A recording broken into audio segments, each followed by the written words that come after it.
Bonsoir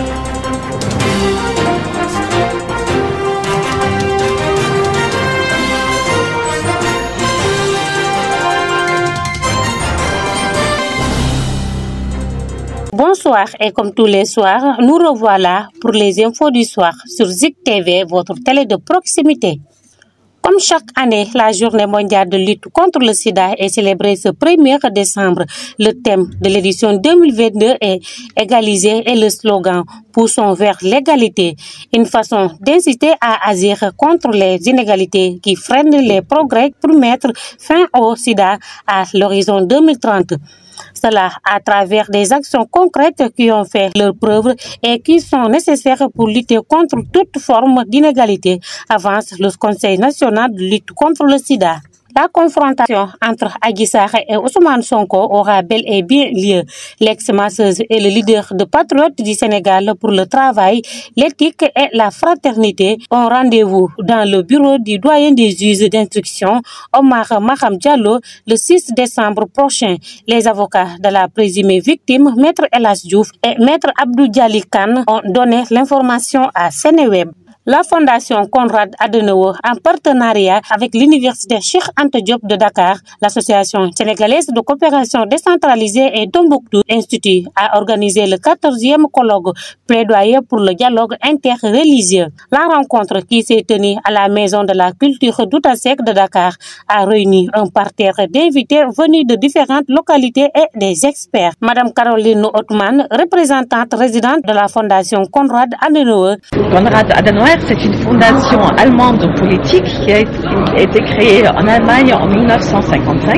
Mais ici au Sénégal, nous sommes depuis 1976. Nous avons commencé avec des projets de décentralisation et aujourd'hui, c'est tout un panier d'activités. Et ce 14e colloque de dialogue interreligieux pour un plaidoyer sur les religions en rapport avec les identités, ce format, nous le faisons, c'est la 14e édition. Ça fait donc en 2008-2009 que nous avons commencé. Vous voyez, avec la présence de tous les leaders de communautés religieuses, des représentants de l'État, du gouvernement, des administrations, de la communauté internationale. C'est une grande marque de valorisation pour nous. Alors merci beaucoup à tous pour qu'ils soient. Cette thématique-là, elle ressort un peu de la situation que nous avons tous vécue à niveau mondial avec la Covid ces 2-3 dernières années. Donc cela a montré que quand même une cohésion sociale, c'est possible, le maintien de la paix, et c'est dû justement aussi au soutien des communautés religieuses. Aujourd'hui, nous sommes dans un monde aussi dans la sous-région qui est un peu marqué par le conflictuel. Donc je pense que tout ce qui est valeur, tout ce qui apporte de la stabilité dans la cohésion sociale est bienvenu. C'est pour ça le comité scientifique cette année a choisi cette thématique et c'est au niveau des universitaires que nous avons reçu une très grande résonance, ce qui nous a montré que la thématique est importante. La cérémonie d'ouverture a été présidée par M. Banik Diouf, directeur de la promotion développement territorial, et par M. Mamadou Talla, ministre des collectivités territoriales et de l'aménagement, qui représentait le ministre de la Culture et du patrimoine historique. Le comité régional de solidarité des femmes pour la paix en Casamance, au Soforal, a lancé ce week-end à l'université Assane Seck de Ziguinchor la campagne des 16 jours d'activisme contre la violence basée sur le genre à l'égard des femmes et des filles. Le thème retenu cette année est Tous unis, l'activisme pour l'élimination de la violence à l'égard des femmes et des filles. Reportage Mamadou Lamine Mané. Le comité régional de solidarité des femmes pour la paix en Casamance ou Soforal a choisi l'université Assane Seck de Ziguinchor pour lancer officiellement sa campagne des 16 jours d'activisme contre la violence basée sur le genre à l'égard des femmes et des filles.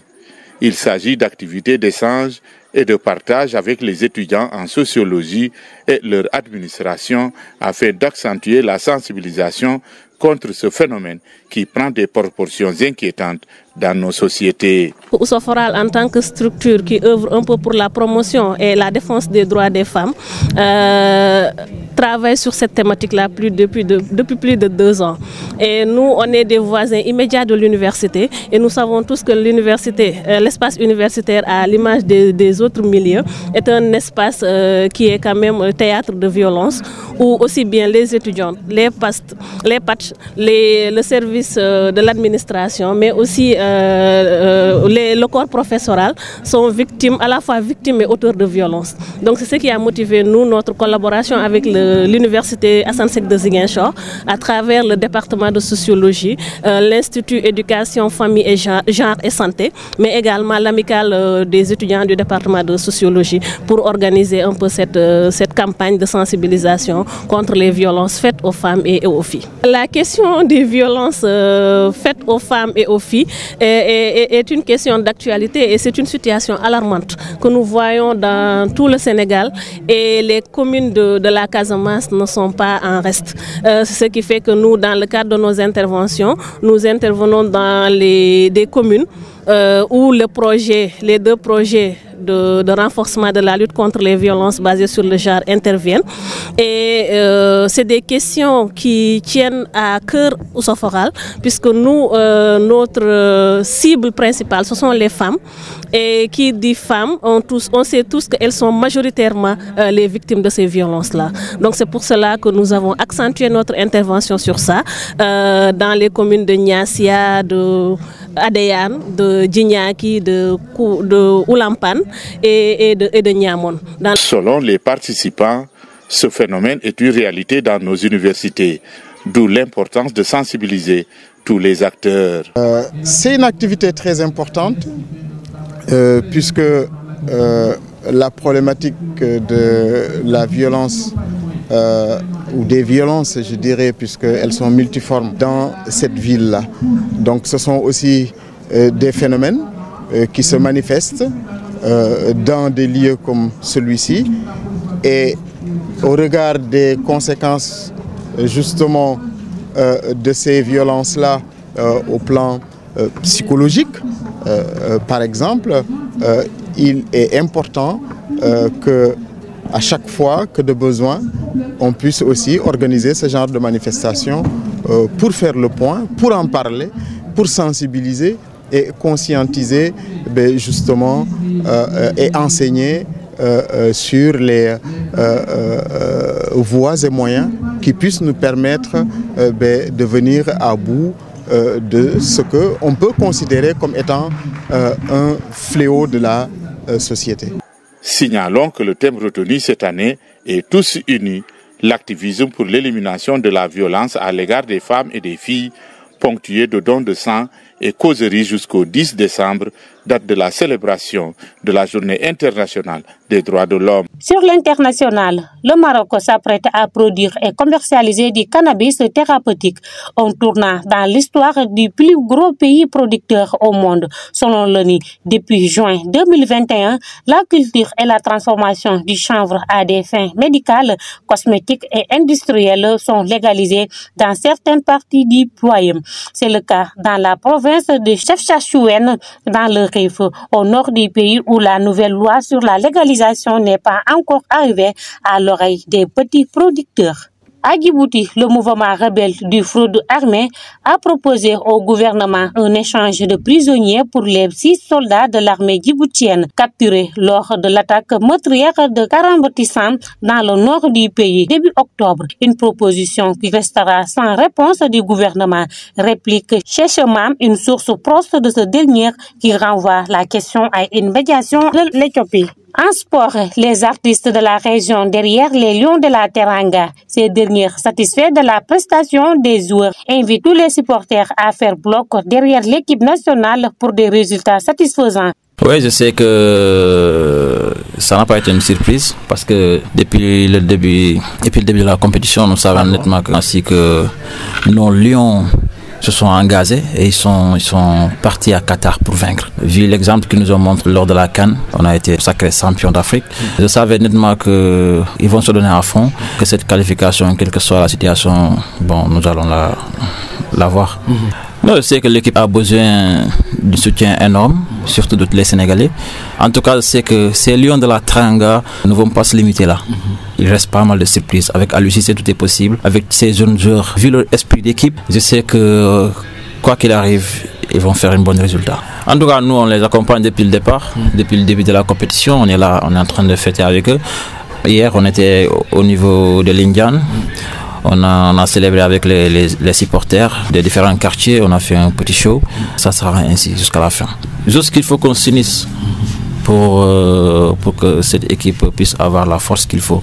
Essayer de mettre de côté certaines polémiques. C'est-à-dire que quoi qu'il en soit, nous devons tous être derrière l'équipe pour les soutenir. Parce que ce genre de compétition n'est pas une compétition de petite taille.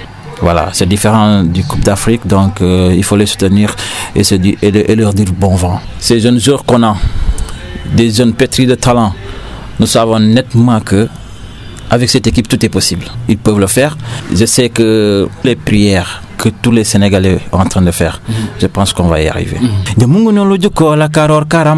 Esama eleto de munguno lujuko la karor karamba esama eleto. Bon, Esamaï, voilà, qu'il sache que toute la Casamance est derrière lui, qu'il continue avec cet esprit d'équipe qu'il a. Crépin, cet esprit d'équipe qu'il a, qu'il continue avec cet esprit d'équipe, que à lui si c'est met un autre jour à sa place ou bien voilà qu'il joue. De toute façon, c'est le Sénégal qui gagne. Alors, force à lui et force à l'ensemble de l'équipe et courage à Sadio Mané. Les Aigles de Carthose de la Tunisie ont battu une équipe de France remaniée car déjà qualifiée ce mercredi 30 novembre dans le groupe D 1-0. Wahbi Khazi a offert la victoire aux siens. La Tunisie ne verra toutefois pas les huitièmes de finale car dans l'autre match, l'Australie a dominé le Danemark 1-0. L'Argentine de Lionel Messi a battu la Pologne par 2-0. L'Arabie Saoudite a perdu face au Mexique 2-1.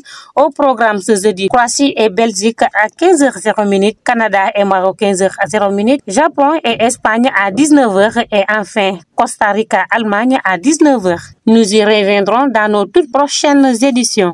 Cette note met un terme à ce journal, le tout en images. Merci de nous avoir suivis. Un autre rendez-vous demain à la même heure pour d'autres informations sur Zik TV, votre télé de proximité.